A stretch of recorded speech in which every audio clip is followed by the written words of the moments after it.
Okay, very good. It's 12:05, so we'll begin.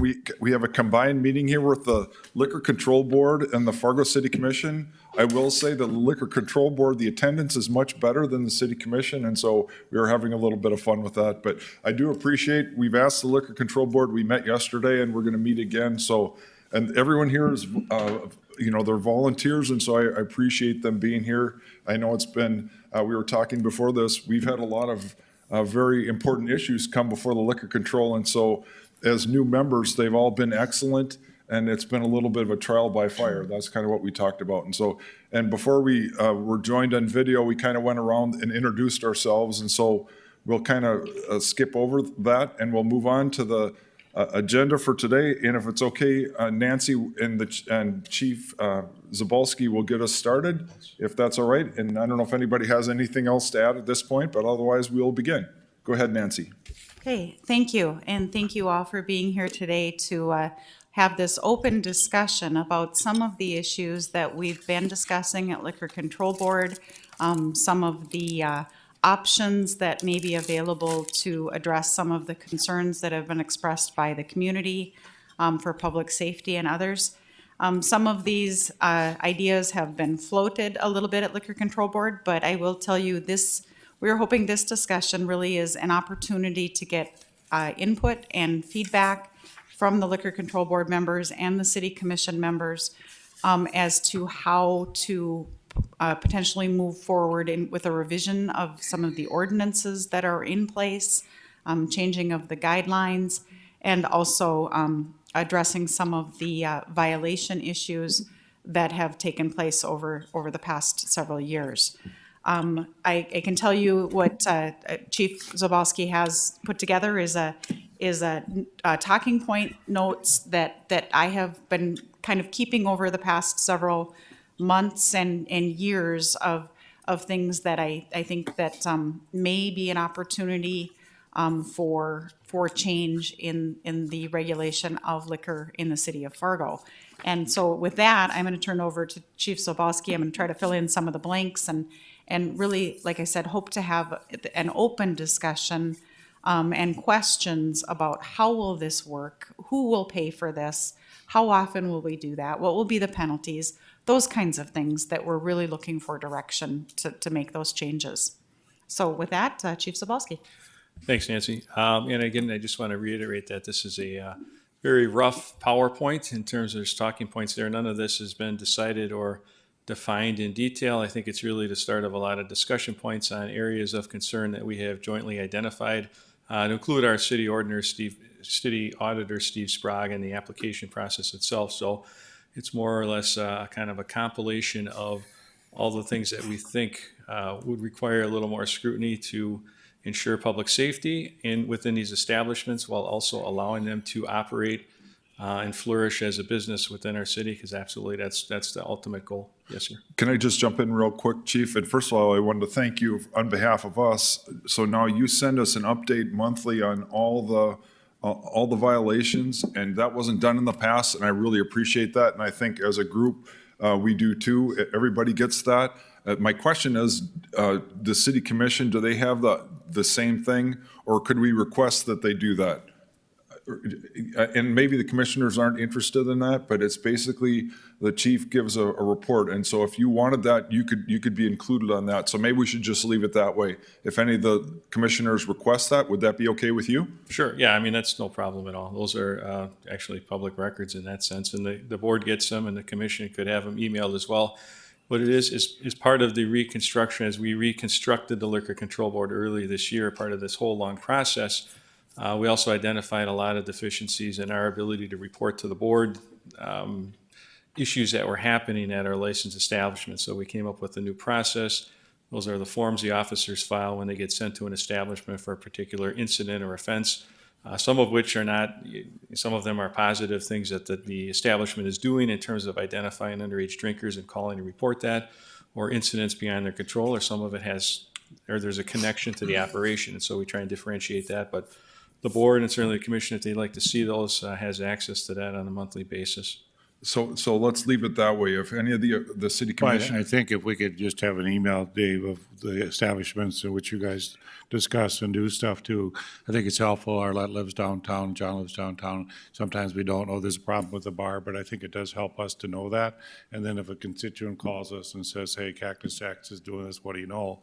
It's in the report, we could see it. Right, and so I would suggest if for commissioners that are interested, Steve Sprague sends that stuff out to the board in one PDF email, and then he could certainly just forward that to any other commissioners that needed it. So we compile it and get it to him.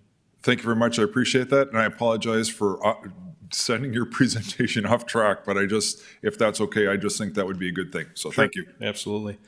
So we're going to start, we try to break this down into some different areas, okay? So when we talk about background in the application, there is a number of things collectively in the application process. We have identified the need to update our application form to create a fillable PDF form that's easily readable and fillable by the applicants. And the suggestion in the discussion is that we renew those applications, or we review and get that information annually. So currently, right now, as an owner, I file my initial application for a business. Here's my manager. I never go through that process again. And I think we all recognize that some of the issues that have been identified, managers come and go, establishments change ownership. The city's unaware of that, and all of a sudden we have an issue and we don't even know who the contact person is. We have our annual meeting where someone shows up, but the change in ownership and management is an issue we're trying to address, as well as a renewal process that actually looks to make sure that there haven't been any new violations or other things in an individual's background that would preclude them from safe management of the establishment. Currently, we don't know that information. We just continue to renew an existing establishment. Some of the discussion around the application process is, who should be in that part of that review and that background review, and currently we do 5% ownership. Is that correct? Okay. And any general manager. So where we did have some discussion about going further in that process, but we think that might be extremely labor intensive and cumbersome. So we, at this juncture, are suggesting that owners in general, the general manager, if there's more than one general manager, be the person that's on that background application that is submitted for review and recommendation then to the board and ultimately the commission. And so there's some other talking points about CEOs and corporations, and I think that's a discussion point. Are we able to actually vet corporations in terms of ownership? Probably not likely. That's a decision point for, I think, this group to decide.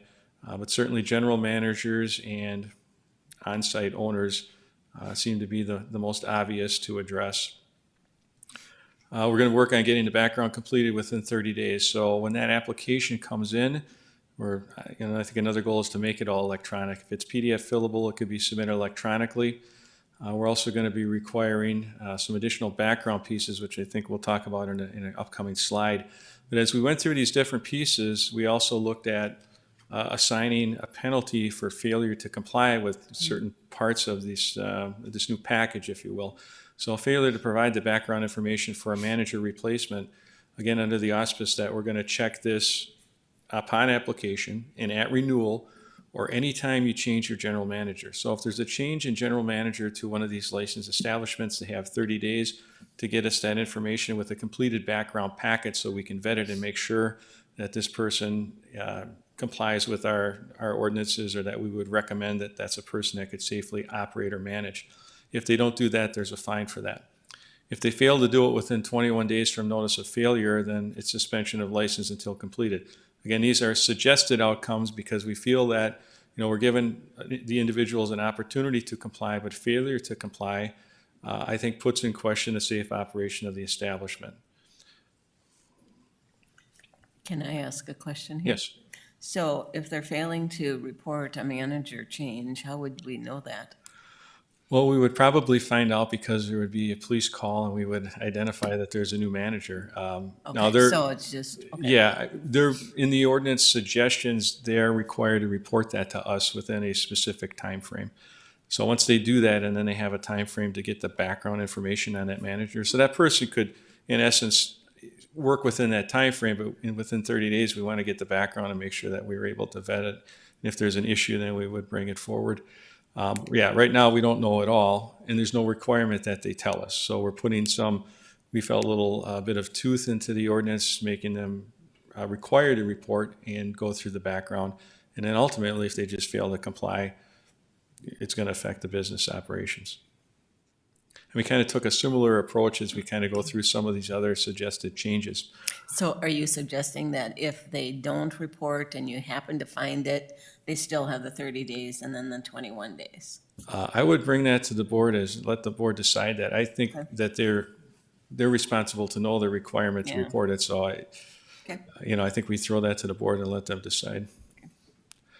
In terms of general modifications to the guidelines, and so this has to do a lot with the background. One of the things that we're going to require is a FBI criminal background check that each of these individuals will have to do. It's a very easy online application. It's a $15 charge to the applicant, and the FBI returns these within a couple of weeks. I think they believe 7 to 10 days in general.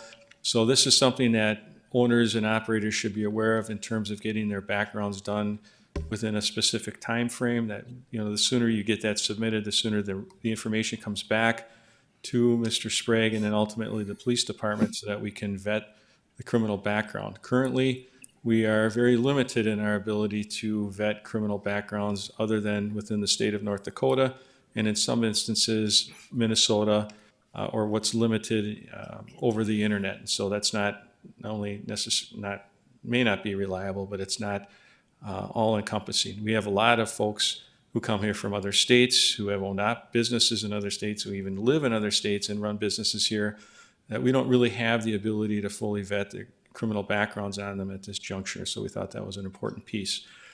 Some other things in terms of the modification: currently it's any felony within 5 years. We're suggesting it at least be the 10-year, which puts us in conformity with North Dakota Century Code for convicted felons, or if there's an impact of a specific felony on the ability to safely manage. So if you look down below that next bullet point, when we talk about drugs, especially delivery of narcotics, things of that nature, violent offenses, theft, fraud, robbery, things that would put in question someone's ability to effectively run an establishment. This, of course, is all based on how long ago those offenses happened. Is there a continual pattern over a period of years of these types of offenses? And the specific circumstances. So once we get that information, we're able to vet that a little further to put us in a position to make a better recommendation or provide the board with information to consider as well in terms of approving a particular application.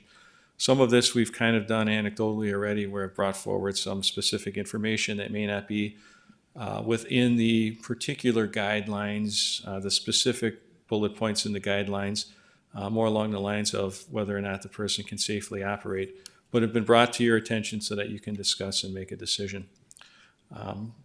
So that's background pieces. Can I jump in real quick? Yes. So one of the things that the chief just raised is the request for the applicant to actually complete an online, it's an FBI identity history summary check, which is the $15.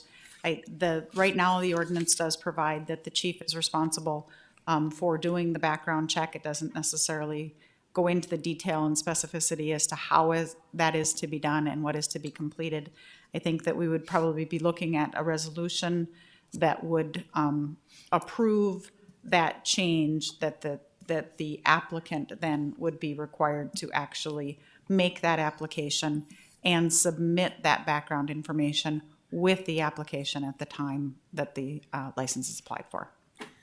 Can I ask a question there? So does that allow access to all states? Yes. Okay. Yeah. I have a question.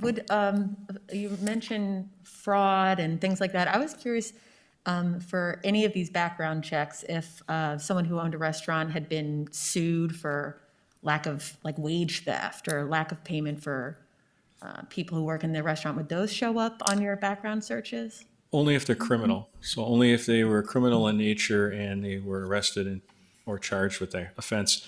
Some of those that you're mentioning may be civil or maybe regulatory in nature by the state or federal government. We wouldn't know that necessarily. unless there's some type of a check. There is a component in there about being in good standing with the North Dakota, is it Better Business Bureau? There's a component in our 2515 that talks about that. That is not a police department responsibility. It would either be the health department perhaps or the auditor that maybe does that. I don't know if we're able to comment on that, but that's in the existing language.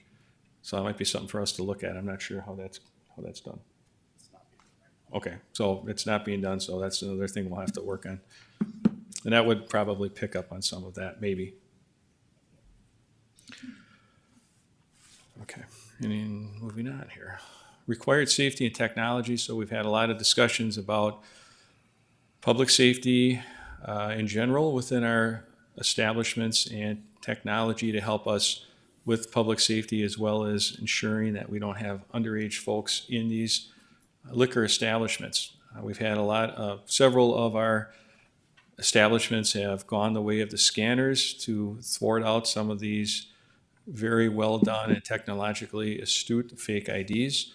So there's good technology out there to address that. We've been seeing that on our end as well, because we're getting calls to these places who are identifying the fake IDs that would have otherwise passed through, and we're either referring those folks to prosecution, or we're conducting a follow-up on the case. And so that, I think that's been a plus, and I think it also brings to light the prevalence of the issue. There is a lot of really good fake IDs out there, and what we're seeing is establishments that are enforcing it are pushing the illegal IDs to establishments who aren't maybe as detail-oriented or aren't using scanners, and these folks are getting in. Various amount of costs, which we don't, as a group, feel is exorbitant compared to the liability and the safety and the other issues that come with that. So I think it's a good measure that we would suggest would require an ordinance change. Would also require some specifications, and again, I think we would refer to some of our IT professionals to give us some specification language in terms of what the scanner should be able to do or not do, so that we know it's sufficient to our needs. We also had a large discussion about, there's a lot of different licenses in the city. There's a lot of different establishments. And what types of establishments do we think would be required, if agreed to have this type of a device? So we identified the licenses listed there to include off sales. And we also discussed establishment without food sale requirements, except FA because of the principal bar. And I think, Steve could elaborate on any of that if anyone has questions. I can't provide the details on all those different types of licenses, but we did discuss that in terms of where we thought it would be applicable. Again, with required safety and technology, one piece in order to do this, all of these changes, was if we agree on renewal background checks, is we'll probably have to extend the first round. If we're doing this and getting it ready for the June renewal, we would likely extend that renewal period to provide sufficient time for all of us to conduct the additional work. But once the first year is over, going into renewals going forward, even in the background checks, it's really now a question of what happened. Was there anything new in the last year, not the entire background, which we currently do once for the initial applicant. So those records obviously would be retained, so it's real easy. So those would go quicker going forward. The first year would require a little additional time. We had some discussions about the violations of sale to minor if previously not required pursuant to the ordinance. And this has to do with a particular licensed premise that's not on that list, who is not required to have the scanner, but we, either through compliance checks or other police contact, identify that they have an issue with selling to minors or having minors present. An option in the ordinance would be to require then that particular establishment to get a scanner because of those violations. So that would be another option to think about in the potential package. We believe this should extend to the e-permits as well. People can get electronic permits and serve alcohol in different locations based on their current permit. If they are a establishment that a scanner is required, those scanners should come with them off-site as well when they're doing these e-permits at either street festivals or some of these special events. If they don't have the scanners and are required to, violation suggested of $500 if not corrected within 30 days. Again, providing a suspension option until the scanner is obtained.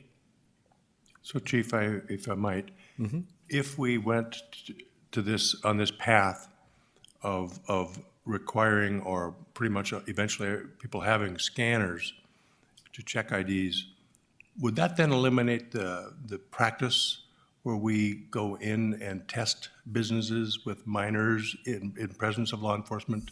No, it would not, because this wouldn't be required for every premise, just specific ones, unless the board and commission decides it's going to apply across the board to everyone. In our discussions, we thought there might be establishments where it wouldn't be as practical, but again, we've got options. So we would still do compliance checks, either in the places that don't require scanners or just to check that people are using the scanners that they have. So I think that's still a important piece. And that'd be a discussion point I hope someday you pick up, is that whole process and practice. I'd like to learn more, and I have thoughts about what I think about it, but I don't know the detail. But it's a down the road topic. Okay. Perfect. And then, just some suggestion about, should they scan, should we set requirements scanning anyone reasonably appears to be under the age of 40? And I think these are discussion points on age and application of the scanners for the establishments that are required to have them. Similarly with video, some of our establishments don't have video, or they have video that is not very good. And this has come up in a number of different investigations from people who have reported to us. I've been in an establishment, I think someone put something in my drink. They have video that's either it's old and it's not good. We can't see anything on it, or we don't have video at all. So from that safety aspect, as well as internally, a lot of businesses have video for their own internal theft and monitoring purposes. I think that's another good piece as well. We also run into situations, and we've had some recently, we'll talk a little bit about those tomorrow at our meeting, where we have instances that happen in some of the establishments that involve bouncers. And we, the police, are trying to determine, did the bouncer do something illegal, or were they acting properly in what they did? And sometimes we have difficulty getting that video before it gets erased, and we can't make that determination. So again, for all of those reasons and others, we think that video requirement would be good. Again, we would look to IT to come up with specifications for what type of video. We're suggesting, keeping it for 30 or 14 days. I think for most of what we do in law enforcement, 14 days is sufficient, so we don't run into overburden them with storage issues. And again, if they fail to keep that video, a fine violation with a follow-up into potential suspension based on number of times it says occurred. If we need the video for any law enforcement purpose, crime purpose, it's subject to subpoena either way. And so they're required to keep it by ordinance, and it allows us enough time to get a subpoena if need be to look at that video for certain criminal investigations. So that was the suggestion. If you have something. Yeah, I can jump in on this one a little bit. So a lot of the discussion was it's expensive to get the video, it's expensive to keep the video and store the video. But so that was part of what we were looking for further direction. Is this something that you are looking to have required? I can tell you that for like hotels, we do have an ordinance in place that they are required to keep the register for a certain period of time. And if a subpoena is obtained to secure that register, that they have to have that register. It's a violation of the ordinance and it's an infraction. So that is actually a criminal penalty, where here we're talking about licensing and the impacts on the license. So that is something that will be coming forward to you. But we are really looking for direction on scanners and video. The recommendation is to require them to do that. We would want to do that by a change in the ordinance as to what's required at time of application and securing that, and then getting further feedback on how much time do you think they should keep the video for?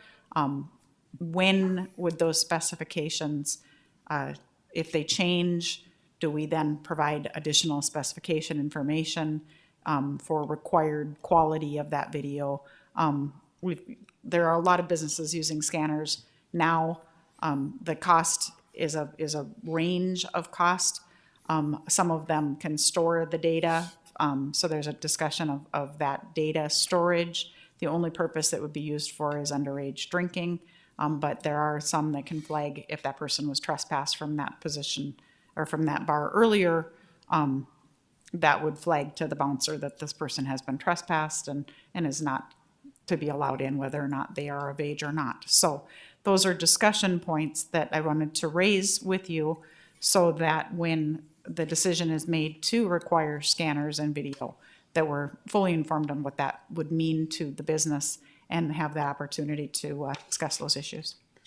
So I just have a couple of comments. I think we have to be very careful. A lot of this is saying we're having discussions. I don't know who these people are having these discussions, but I wasn't a part of it. And to me, my concern is these are small businesses or they're businesses that are independently owned. And it looks to me like we're going to start telling them what they can do with their own property, with their own, and I think we have to be very careful about what lines we cross constitutionally. That's my concern. And to me, this looks like big government intruding on your privacy for a lot of this. And so I'm very concerned about the direction that we're heading here. The other interesting thing is the state legislature is going the opposite of us. They're reducing the penalties for underage drinking. And so it just, there's a lot of, when you talk about flag, there's a lot of red flags here for me, because it looks to me like we as a city are going to go in and tell small businesses, we need to see your video, and to me, that's not a good direction. Sure. And so ahead. just to clarify, it's myself, Nancy Morris, and Steve Sprague have been Yeah, basically and the so folks I'm the chairman of the Liquor Control Board. I was not included at all, and so that's surprising to me.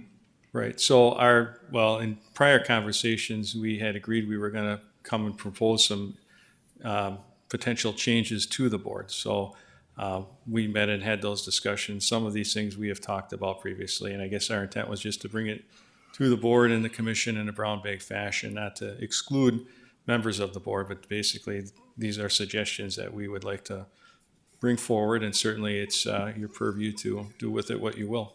I'll join in if you don't mind. I welcome this discussion and this exploration and look forward to learning the various nuances of pros and cons.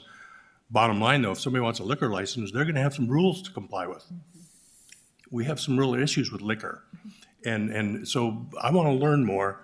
I'm not saying that's where I'm at. And maybe there's ways to ease into things, like if, at a minimum, if somebody's asking for a new license, or things like that, then we can start with some ground zero with them with some of these expectations compared to other businesses which are already in existence and need to phase in. But I'm very much welcoming this discussion. If I could add a comment about the rights issue, because I understand your point here. I'm thinking from an individual rights, a workers' rights perspective here. I think that there's a bit of a disconnect between where the liability is held. Like a bartender holds a lot of the liability in case an underage person is served. But at a lot of these establishments, there's a door person. So, checking IDs. So there's this, expectation that people in this bar are of a certain age. And so I don't think that the liability is shared correctly. So from an individual rights perspective, I think it's a little bit unfair for people who are serving beverages, to not have access to scanners. Or maybe we should think about requiring, if there's a point of entry person who's checking IDs, that they have access to a scanner, so that this is a little bit more fair for an individual, working. And Chief, I guess I would say this is the initial part of the discussion. So that's the good thing. There's a lot of good perspectives to look at this from. And I will say, so I did support, so the chief, we've had some issues with some bars. And then basically what happened was the chief, we met with him and he's done an excellent job. But basically then if they've had some issues, then the chief said, well, we would recommend you getting a scanner or something like that. And to me, something like that, putting that more into where if you have a violation, then you must have a scanner or something like that.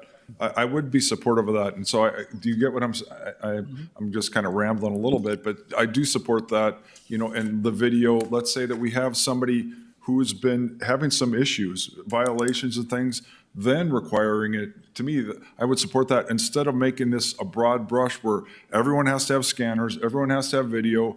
I don't know if that, and this is part of the discussion, I know that, but I don't know, John, that's kind of what we talked about, and I don't know if you agree with my perspective, but, But I like learning. okay.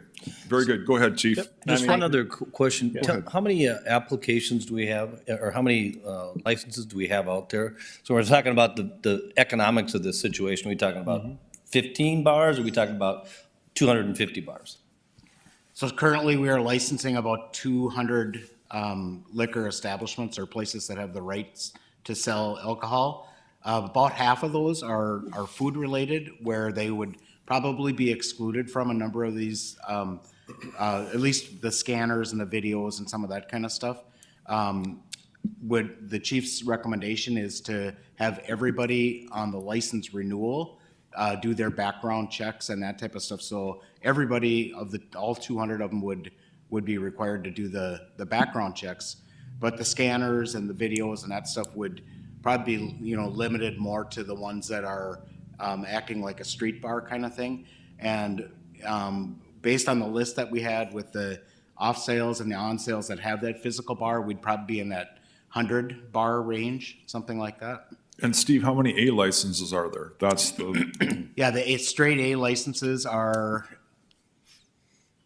I think we're around 25. okay, Well, A's and Z's together, we're probably closer to 30. okay, thank you. Then my second question was, in terms of video, currently, are you able to use video quite a bit in law enforcement? Or is it some places you can, some places you can't, or it's just something you want to do someday? Well, a lot of places already have video. There's some that don't have any. And then some of the video that some of them have is very good and some of it's not very good. So I think that's just an issue across the board in terms of this proposal. We've got some issues where they have video and it gets erased before we can get it for a particular investigation. We can move right to a subpoena and have them hold it, I guess, currently, but there is nothing that affects their licensure in the event that they don't do these things. And again, I think if you just look back even to the experience with Africa Club, the video there actually helped us identify much larger issues that would otherwise not be uncovered. Some of our investigations where people have said someone put something in my drink are basically stymied at the point where there's no video. So we can't do anything more with that, prove or disprove. And we have other criminal violations that happen as well, in which the video helps us. I think it also helps them from an internal theft and operational perspective. And when we talk about the bouncers here in the next slide, I think that's another issue where video is helpful to both owner and I think public safety. If I could ask a question here. So I come from a business world where we always have liability insurance. I'm assuming that's not a requirement necessarily, at least it has come up in the past that it's not that there are bars that don't hold liability insurance. What we're talking about here, a lot of this would be required by an insurer. Scanners, videos, all of that would be required to get insurance. Is that another approach? So I can answer to that is we didn't add insurance. I know that has been a topic of discussion in the past and will probably need to be revisited as to what, if anything, will be required by license holders to have insurance or self-insurance, a proof, or whatever that might be. But we didn't add that to this discussion now, but I do think it is a future discussion for ordinances. I have a It would question. seem less intrusive probably if government wasn't requiring these things, but the insurer was. I want to touch on what John brought up about the scanners. And I, first of all, appreciate this working document that you prepared for us. I think it's great and it gives us a starting point, and I really appreciate the work that you put into this. And I'm concerned about the businesses that don't have scanners, and that to address what Arlette just said about liability issues. And I think for me, when I go into an establishment that serves alcohol, I expect to be safe in that environment. And it's important for me to remember, and for all of us to remember, that these businesses are serving potentially lethal drug, and that we deserve to feel safe in those environments. So if we have these videos, then are we then going to require a specific type so that we know that what we're getting for video quality is going to be acceptable and we can use it? Or are we going to let them just pick a scanner or a video camera that is cheap enough to get by the requirement? Right. So a good question. That really goes towards the specification. So we would have an IT evaluation and we would agree on, here is the specifications, not a particular brand or type or style, but something that meets these specifications would be required in your establishment. Thank you. So earlier, Commissioner Pepcorn went into one of the bars. They had old grainy video. They had difficulty to see what happened, and there was a shooting in the bar. So it made it hard for the police chief to identify the different people. So the owner did voluntarily change that. But I think the video quality now, if we do specs of what it should be, I mean, it's worthless to do a black and white that doesn't have good quality nowadays. Everything can be in color. But I especially wanted the chief to, we need to address the issue, destroying the tapes. Because, I mean, we put cameras on our policemen, we put them in their cars, they're transparent all the time. You shouldn't have a bar owner that, oh, my bouncer misbehaved, I'm going to erase that so nobody can find out. And oftentimes it exonerates rather than, it really straightens things out. So I think the question on videos is very helpful sometimes. We had a death of 2 people. The videos helped us figure out who did what, who did where. And so I think we do have to look strongly at videos in establishments' ability to get the information off of them. So I have a follow-up to that then. So if the businesses, so they're required to have a video, does that then allow the city to access? Does the city have to ask permission? Or is it going to be determined that if that video camera is required, that they have to share that video? Right. Well, So that they're not erasing something that they've done that they shouldn't have. so we ask for video now. So it would, the same parameters would apply. And they can say no, and we can go get a subpoena or search warrant and get the video. Or if it's a criminal investigation, we could seize their video system right there and make sure it doesn't get destroyed. Normally, we don't have that issue. But what we have come across is some issues specifically with bouncers where we're asking for video to ascertain what really happened, and then it gets erased. So again, as the mayor said too, I think having something in the ordinance to support that, because it's their property, and we'd be looking for their cooperation, or if they don't want to cooperate, it's a criminal investigation, we have means to get that video. However, some of the video is not very, as you mentioned, it's not very good. So that doesn't always turn out to be very fruitful, especially if we've got a serious incident that we're investigating, or there's a serious allegation. Any other questions on video? Okay. We talked quite a bit about the penalty matrix as well. I think Nancy might have a little more to say about that, but in general, the 3 of us felt that the penalty matrix was very elongated, meaning it would take someone quite a long time to violate the same ordinance before it would actually lead to what we would consider significant penalty or an enhancement or an emphasis to change the behavior in the establishment. So certainly that was one thing that we feel should be looked at. You probably have more to say on that, Jesse? Sure, I can address this a little bit more. As you know, we did have a task force some time ago, I'd say maybe 3 years ago, and Joe Bergam was involved in that, and he's here today. But we talked about what are the penalties, how are they being applied? Are they being applied uniformly? Is it severe enough? What changes would be appropriate? And at that time, there were some recommended changes, but the overall consensus was it needs kind of an overhaul on where we're at. And so you do have, I think, a copy in front of you of what we've put together at that time, which is a penalty matrix, which actually was very helpful in terms of we went through each of the ordinances and found what's the penalty for a first violation, second violation, third violation. so we put together this penalty matrix.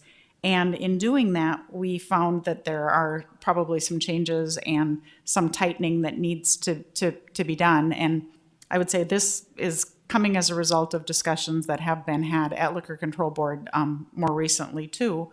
In particular, it may be waived if the $500 fee may be waived if they have server training. And the response has kind of been, why are we waiving that? And why aren't we getting to a suspension sooner? So again, bringing it back for discussion purposes of how can we kind of do an overhaul of this. Some of these penalties are not maybe public safety penalties as much as they are administrative penalties. Does that impact what the result should be if we get to a suspension or not? And obviously the public safety ones are the ones that we're focusing on, making sure that the public, as you indicated, is safe in that establishment.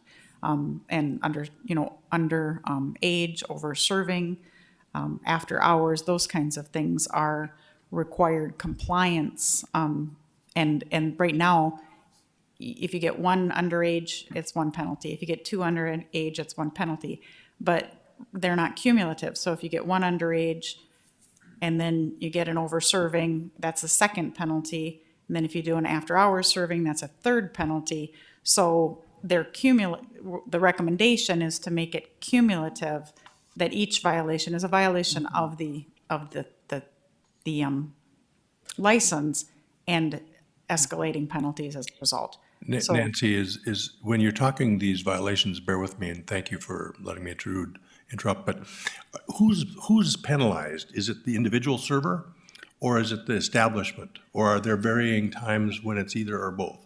These are for the licensee themselves, so it's to the license. the Now, there are establishment. other penalties that are applicable, criminal penalties that may come to play when the individual is involved in the illegal act. Right, and we do refer those folks on our, so when we do compliance checks, if I served you, I'm also going to get referred for prosecution in addition to the ownership. The penalty to the ownership, I should say.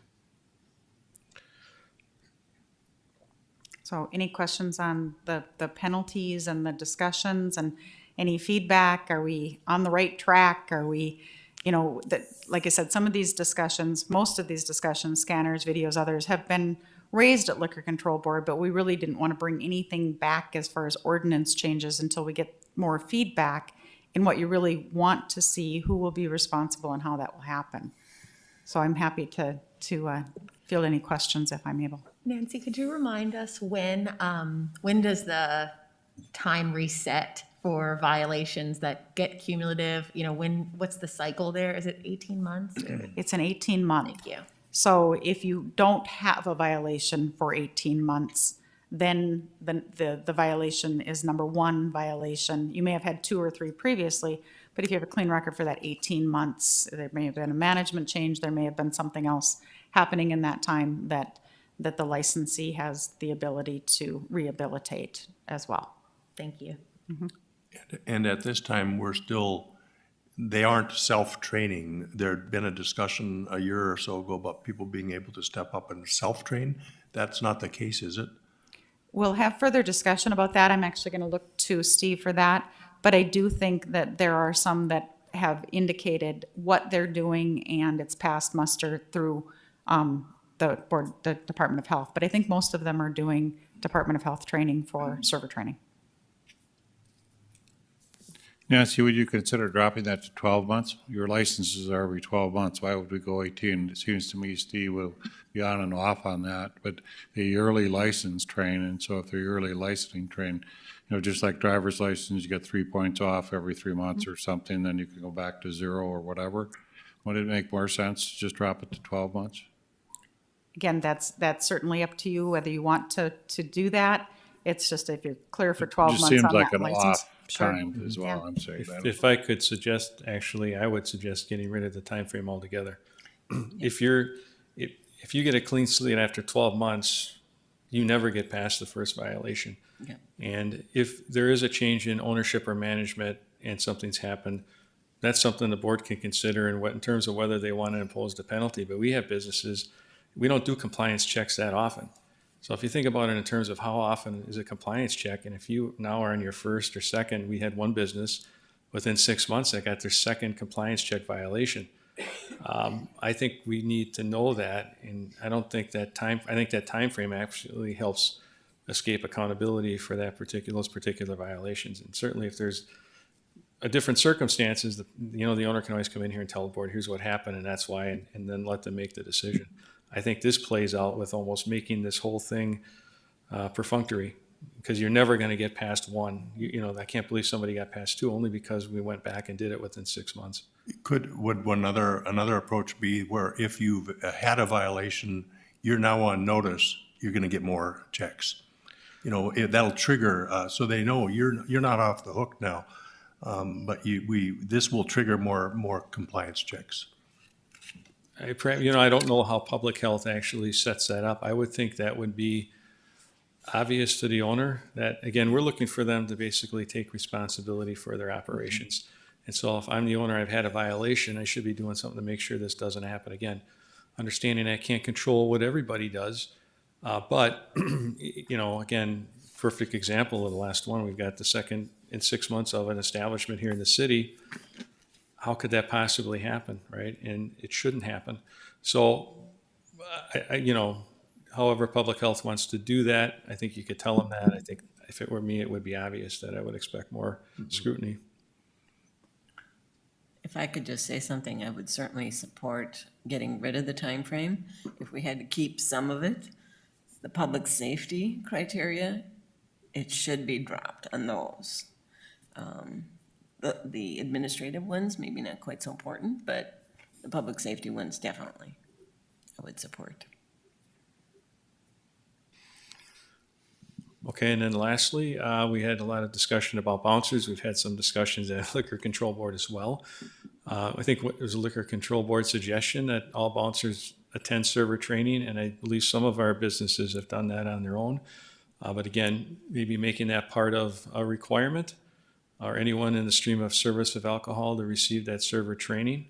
We also talked about potentially maybe bouncer training or some type of de-escalation training for them. And I know that Grant is not here, but he mentioned there's a program called Green Dot that is like a de-escalation type of training that may be appropriate for bouncers to receive. Again, this is a discussion piece, but we have seen situations where some of the bouncers have overstepped what would be considered normal boundaries, either in how they handled the situation. In one case, we had a couple of bouncers actually chase someone past their premise and assault an individual, and there's currently charges pending in the state's attorney's office on that case. But we really have there isn't any oversight of the bouncers in our current scheme. So there was an area we thought also should be addressed in some fashion. Bear with me too, but I remember one instance of an establishment that had a bouncer that was an MMA star. Well, that's like carrying a lethal weapon, or potentially like being armed. It's almost like a conceal and carry discussion if somebody's got those skills. A lot of times people pick bouncers that are big, tough, burly people that are physically able to handle people. Mm-hmm. And I don't know at what point those become, or how we manage what levels of activity they can incur in, because it can be deadly at times. Right. Well, I think maybe looking at some potential training. I think certainly putting something in there that requires them to stay at least on their premise. I mean, I think, once you've left the playing field, all bets are off there, but this particular instance was pretty egregious. It's a felony violation with what happened. But in some cases, in bouncer, that's a tough job also because you're dealing with people who are intoxicated and not always cooperative. We certainly encourage them to handle those. Maybe some training would help them de-escalate and address some of those without having to resort to hands-on. Sometimes they may not have an opportunity because they're attacked. So I think we understand all of those things, but we've seen enough instances, I think, to also bring it to your attention that might be an area to look at I don't know that we have all of the answers about how we might address that, other than a couple of points here. But again, it's just something to think about. Chief, when I took the server training this year, I was, one of the things I learned about that was mentioned in the training that might be of use to bouncers was, I think it was mentioned that there was a service where people checking IDs could send the police department pictures of an ID and you would check it for them if there was like, if that person existed. If that doesn't exist, Yeah, I no, think I don't- remember. there's really no way for us to do that. Okay. Because the ID would, interesting. yeah, we can't just randomly do that, and that would certainly tie folks up. But if they had a scanner, it would tell them right away. Then they Sure. call us, yeah. I think that was something that was mentioned in the training. I can double check Yeah, on that. that's or something follow I- up with I am Grant, unaware but of. I thought I was quite intrigued by that because I was thinking Mm-hmm. it might be a useful tool. If you can't do it, that's perfectly reasonable. But Right, we wouldn't run someone for someone else. That would actually be potentially a violation of the NCIC rules. oh, interesting. If I'm there and I've stopped you and I'm running your name, that's different than you sending me a picture and I'm going to send it back to you and tell you what the information is. I see. I will follow up with Grant about what. Please it tell me was they're not doing that. I will. I have one question too, regarding the bouncer training and server training. And I'm wondering if we've thought about including this in the annual meeting that establishment owners are required to attend, so that they know that we're watching out for their bouncer activity and making sure that they're working appropriately, so that we're not working in silos. We can include all of this bouncer training, server training, and give that information to the establishment managers and owners who are required to attend that meeting. That would absolutely be the intent. I just don't know for certain if we have a program that we could recommend. Green Dot might fit the bill, but we don't have enough information, and I think Grant would have more to say about that. Okay, if I could tie into another point, I think related to what you're bringing up, where we have the owners come in for their meeting. You mentioned early on in this presentation about issues with large corporations and finding out who we can do background checks on, who's responsible for the business locally, even if it's a national or global company. If I recall, there were some issues with getting some of the larger corporations to come in for their annual meeting this year. So just to point out, this issue, I think, has, there's a couple of ways that this intersects with things we're talking about here. It's hard to get liability identified. Yeah, every year it seems like we struggle to get all of the people to attend. We've gone to penalizing those that don't attend, a financial penalty, and that's helped. You know, but it generally it seems to be the people where alcohol is not a primary thing that they're selling. So, for instance, this last year, I think the one of the main ones that failed to come was Chipotle. Well, obviously that's not their primary thing that they sell, but it's still important that they come and they know what's going on in the industry so that they know what we're expecting. So, yeah. I was just going to add, that was a fairly recent change to the ordinance, is adding the financial penalty for failure to come to the annual meeting, because we were struggling to get people to that meeting, and it's a very important meeting, discusses all the changes that could be coming. So, absent any other questions, and again, just for the record, I want to clarify, because our friend at the forum has already asked for a copy of this, that this is a working draft document that's really been presented for your consideration. Nothing is defined or decided, and it's really just that compilation of thoughts on a couple of different issues that we see has potential problems, and some that have been brought to our attention by the Liquor Control Board as well. I have one final comment on the application process itself. I understand that a couple of folks who were filling out the application, one a manager and one an owner, who mistakenly checked the wrong box or said no when they were asked if they were involved in another liquor establishment. And I understand that that question is confusing. And I'm wondering if that can be addressed going forward too, so that when we see that we think they lied, or they're not being truthful or transparent, when in fact they misunderstood the question. Yes, we have already identified that question, and there might be one or two other ones that Okay, we agree need more clarification, Okay. that are often misunderstood. okay, thank you. A topic I would like to learn more about, and I've heard about it anecdotally over the years, is the broad topic of ownership. How many licenses you can own, what type of licenses you can own, whether the public should own the licenses or whether individuals should own the licenses, whether you have a cartel type situation where they're limited or not. I mean, these are topics that have been going on for years. And I hope that our new approach with citizen voices will really vet that discussion point and hear from everybody. Because there's people on all sides of that issue.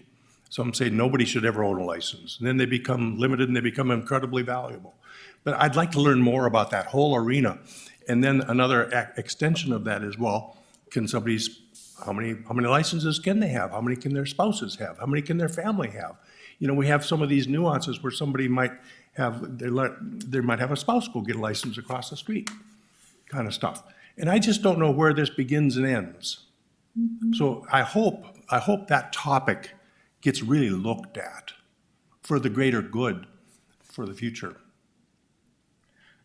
I have some follow-up I might ask you folks about a little bit more, but what Commissioner Preston brought up about insurance requirements. So I might have some questions about the reasoning behind not requiring certain types of insurance for these kinds of businesses. So I might bug you with some questions about that later. And so I will say, this is just the initial kind of kickoff, and so I would say this is going to create more questions and more conversation, and so that's a good thing. So with the risk of respecting people's time, I think we'll end it there unless there's any other questions. Want to thank everybody for coming today, and I hope I'm speaking correctly, and maybe you want to have a final word, Nancy, if you want to, but this is kind of the initial, and this will go to liquor control, and after liquor control, we'll go to the city commission. That's kind of the direction, correct? Right. As I said, I was at liquor control board meetings and writing down topics that the chief was discussing. And really, then we kind of had a discussion about, well, what does that really mean for scanners? What you're saying, we need to have scanners, but what are those specifications? What are, how long is that information retained? All of those kinds of things. So we wanted to have this discussion to open the door for more discussions about what changes would be appropriate, hearing from the Liquor Control Board and City Commission. And So thank you. The other thing I want to reiterate is the public will have plenty of opportunities to comment about this, because obviously we didn't have public comment today, and there's a lot of very substantial changes that are in here that a lot of people are going to be on both sides opposed to and in favor of. And so I think we have to take that with a grain of salt, that this is kind of the first step, and there will be lots of good conversation about both of them. But to summarize, that's kind of the next thing. This will instigate a lot of conversation, but then it will go to this liquor control, and then from liquor control, it will go to the city commission, and we'll have public comment through all those steps, correct? Correct, yeah, I think it really falls in liquor control's lap in terms of where do you want us to go from here with all of this information, and then based on that, we'll move ahead on some more detailed items, but I think we kind of await that guidance. Mr. Chairman, just one last topic to look at when you all have all your spare time. Hours of operation. There's a lot of debates over when they should open, when they should close, how long, just another topic lane to look at some point from the citizens' perspective as well to guide us. Steve, you look like you had a comment to make? Well, just one comment is that, we've presented a number of different topics, and it's not the whole package. It could be, maybe we work on the application on getting that straightened out. Maybe it's the renewal part that, and maybe we'll just bring things forward, at a slower pace too. And then, to enhance the security and the operations, then we bring forward some of the videos and the scanners and stuff, so it's not like it's all one package that's gonna come to you at one time. I think that we'll move forward with separate pieces. That's an excellent point, Steve, and I would say there's a lot of things that are kind of technical in nature that we need to do And also, all the easy stuff, I would prefer we do that first. And so, all the hard stuff, let's push that off till later. I say that in jest, but I mean, there are some things that are technical in nature that we need to change from a legal standpoint or safety standpoint. And so, to me, from my perspective, I do think some of them are going to be expedited, some are going to be a little bit harder to get through. And so, I don't know if that makes sense, Nancy. It does make sense, but I, like I said, looking for that direction before I dive into making those ordinance changes. And so I think as we bring things forward, where do you want to go? And that's really where we're at, as we've had these, we're going to bring things back to you and then get further direction from the Liquor Control Board and City Commission. So thank you. Anything else? Chief, do you have anything else to add? No, excellent meeting. I just want to Does it- say thank you so much for bringing these to the table. Appreciate it. Anybody else have anything else to add? Otherwise, it's 1:05 and we are adjourned. Thank everybody. Have a good afternoon.